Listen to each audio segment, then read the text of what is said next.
Radio ECAF.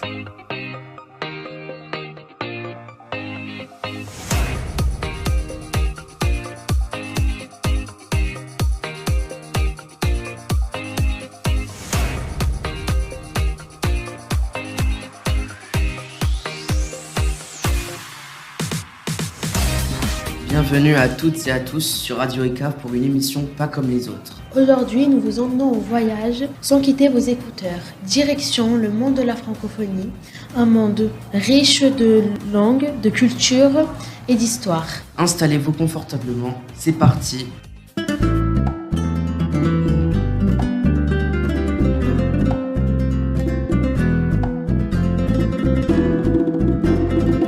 Tout d'abord, qu'est-ce que la francophonie ? La francophonie, c'est plus de 300 millions de personnes qui parlent le français, mais c'est aussi une famille de cultures qui s'étend sur les 5 continents.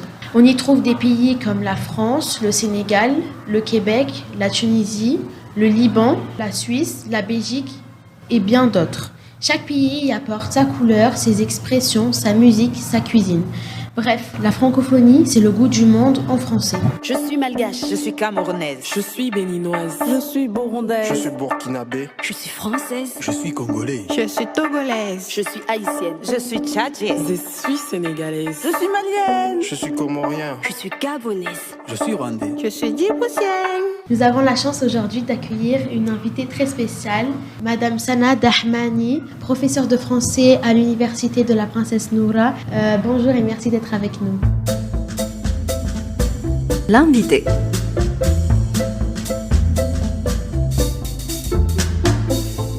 Pourquoi avez-vous choisi d'enseigner le français ? Merci.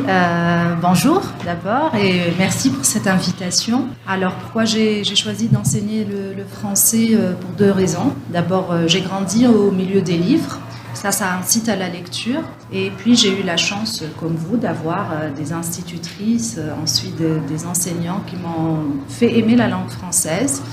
Petit à petit, j'ai commencé avec la littérature franco-française, donc les classiques, Baudelaire, Zola, Balzac, etc.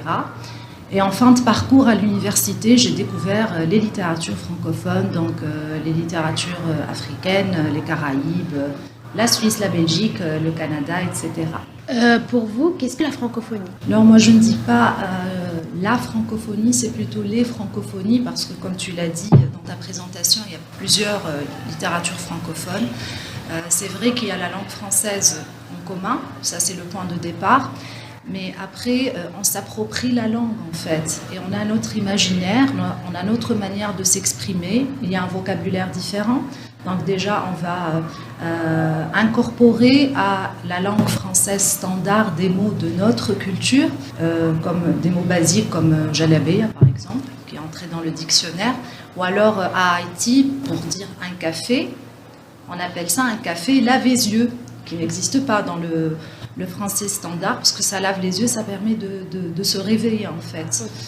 Donc, pour moi, on prend cette langue à la base, dont on connaît les normes, les standards, et puis on va incorporer notre vécu, notre rythme aussi. Par exemple, en Afrique, on a un rythme particulier. Quand on parle, il y a le rythme du tambour, le rythme des chanteurs, le rythme aussi des versets coraniques chez les Maghrébins. Tout ce mélange, en fait, pour moi, ça apporte beaucoup de diversité. Ça apporte un plus à la langue française standard et c'est ce qui m'a incité à étudier les littératures francophones. Et c'est pour ça que j'appelle ça les littératures francophones au pluriel. Quel a été votre premier contact avec la langue française ? C'était à la maternité parce que je suis née à Paris, même si j'ai quitté la France à l'âge de 2 ans. Mais je pense que ça a été quand même la première langue que j'ai dû écouter en venant au monde. Quelle place occupe la langue française en Arabie Saoudite aujourd'hui, selon vous ? Alors, la langue française occupe une excellente place, j'allais dire, parce que l'Arabie Saoudite n'est pas un pays francophone. Mais grâce à l'ouverture au tourisme, on a besoin de langue en Arabie Saoudite. Et ça fait quand même des années qu'il y a des départements de traduction de et vers le français. Donc, il y a de plus en plus de francophones saoudiens. La deuxième chose, comme il y a beaucoup d'étrangers aussi en Arabie Saoudite, donc il y a beaucoup d'écoles qui enseignent le programme français. Donc on a un nombre grandissant de francophones en Arabie Saoudite et ce n'est pas plus mal pour quelqu'un qui aime la langue française comme moi.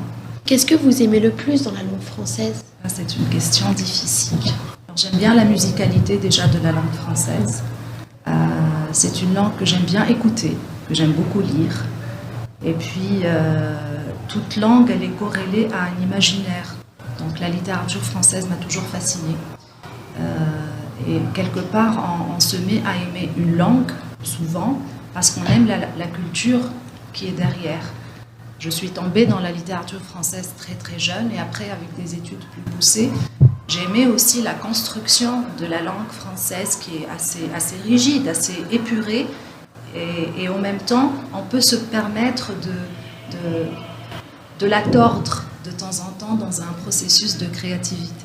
Y a-t-il un mot français que vous trouvez particulièrement beau ou poétique? Il y en a beaucoup en fait, mais j'aime beaucoup les noms avec les lettres liquides, le L, le M, le L par exemple. J'aime bien mélancolique. Je trouve que c'est agréable à écouter.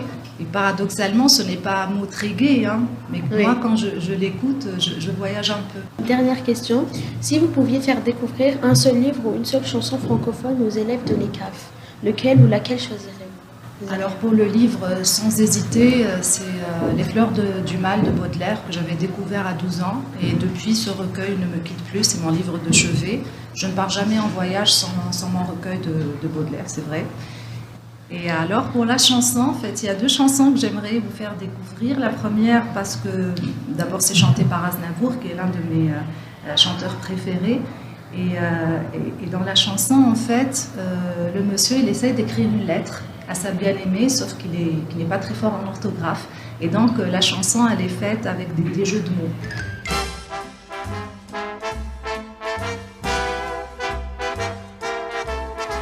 You are the one for me, for me, for me, formidable. Ça, c'est la première chanson. Puis, on a une autre qui s'appelle Les gens qui doutent. J'aime beaucoup, en fait, les expressions qu'il y a. C'est une chanson d'Anne Sylvestre à la base et qui a été beaucoup reprise.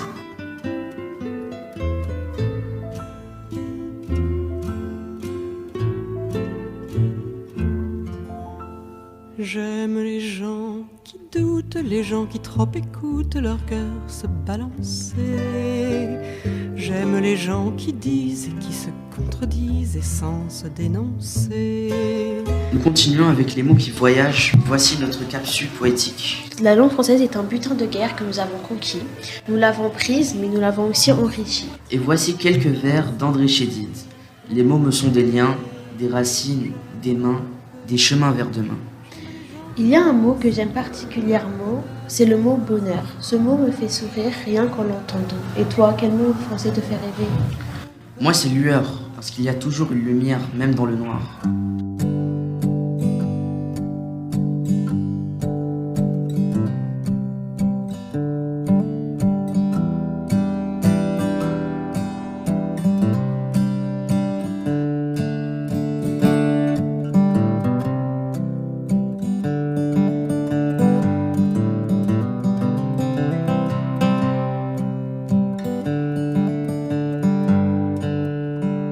Dans notre focus culture aujourd'hui, on vous emmène en Louisiane, aux États-Unis, où on parle encore un français chantant, hérité des Acadiens.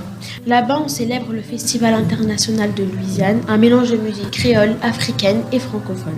Comme quoi, le français voyage aussi avec la musique. Dans le sud de la Louisiane, dans nos bois d'Atacama, où la rivière jouait la levée. Est-ce que vous savez pourquoi on parle encore français en Louisiane, qui se trouve aux États-Unis d'Amérique, pays anglophone par excellence? Alors, l'Empire français, ensuite la République française, a colonisé beaucoup de territoires et est arrivé jusqu'au continent américain. Donc, ça a commencé avec le Canada, ensuite avec les États-Unis. Après, ces territoires sont passés sous d'autres colonisations. Mais on parle toujours français en Louisiane. Merci beaucoup, Madame Salada Hamani, pour vos réponses inspirantes.